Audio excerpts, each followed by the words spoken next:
Welcome to EuroPCR 2024. I am Alessandro Sticchi from University of Pisa.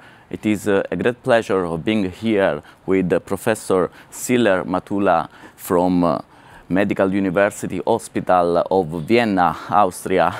Hello, Jolanta. Thank you for having me. We are going to talk about the complex PCI and the de-escalation therapy. So, Jolanta, why do you think that we need to talk about complex PCI?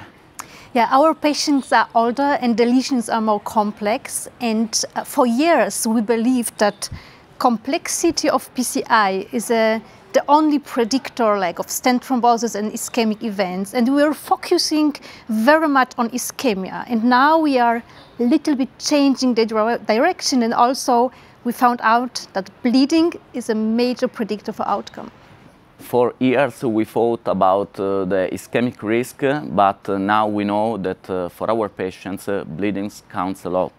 So what do you think about de-escalation? Is it a good option for our patients for complex PCI? Yes, I very much believe so. During the last years I even tried to calculate the bleeding risk firstly for each my patients undergoing the PCI, because we have a number of possible de-escalation strategies which all reduce the bleeding risk. Yes, there is a lot of discussion in the last years about what is the possible strategy to decrease the bleeding risk of our patients. Also because we know that in complex PCI we have to balance such a high ischemic risk with a bleeding one, and sometimes I would say the most of the time with the complexity of our patients we saw that both ischemic and bleeding risk are both very high in our patients. When do you prefer the de-escalation therapy and in which scenario? So in general we do have three different possibilities to de-escalate.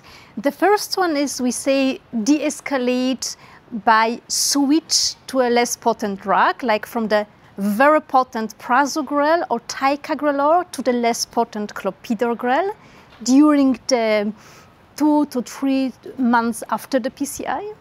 The second de-escalation strategy, we say de-escalate by dose reduction. For this type of de-escalation, we think of changing the dose of prasugrel from 10 to 5, or by ticagrelor in the majority of studies from 90 to 60, but there are also studies where they halve the dose of ticagrelor. And the third possible strategy is to de-escalate by discontinuation. So we are talking here about a monotherapy with aspirin or clopidogrel or ticagrelor or prasugrel after a certain time of 1 to 3 months. Yeah, exactly.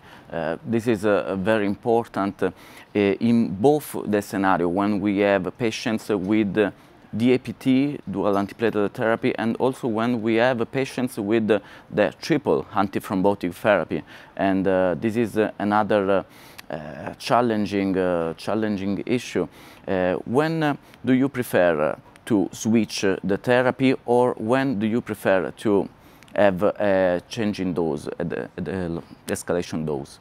Yeah, for that I use the very easy tool, a calculator, the Academic Research Consortium High Bleeding Risk Score. There's also an app available for your mobile. So if I see that the patient is a high bleeding risk, so if possible, I even calculate this bleeding risk before the PCI. Because if the bleeding risk is really high, in some cases, I would even decide not to do a complex PCI, like for bifurcation, stenting, two-stent strategies, and so on. And after the PCI, I calculate also the ischemic risk. And there's also a beautiful so-called trade-off model, also available on your mobile phone, when you can see whether the bleeding risk is higher or the ischemic, or they are equal. So for me, if I see that the bleeding risk, even in complex PCI, is much higher than the thrombotic or ischemic risk, I go for short DAPT. This means discontinuation. But if I see that the bleeding risk is high and the ischemic risk is high, then I decide to go for switch to a less potent drug like clopidogrel or even prasugrel 5 milligram, or we can decide to also lower the dose of ticagrelor. So that's if I'm looking at the net clinical benefit, less potent drug, and if the bleeding risk is high, just short DAPT.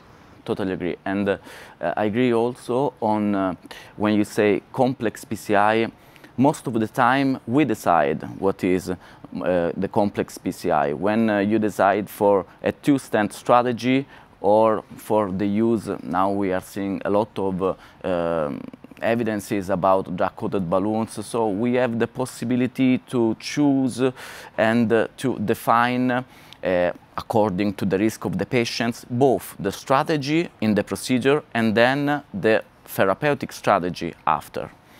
We can summarize this beautiful discussion with Jolanta with two major points. The first, please never hesitate to calculate the bleeding risk of your patients in a very easy way, to use the app, the tools that we have that are very friendly. And secondly, don't be afraid to de-escalate, because it's very important to protect our patients for the bleeding risk. Thank you so much. Thank you very much.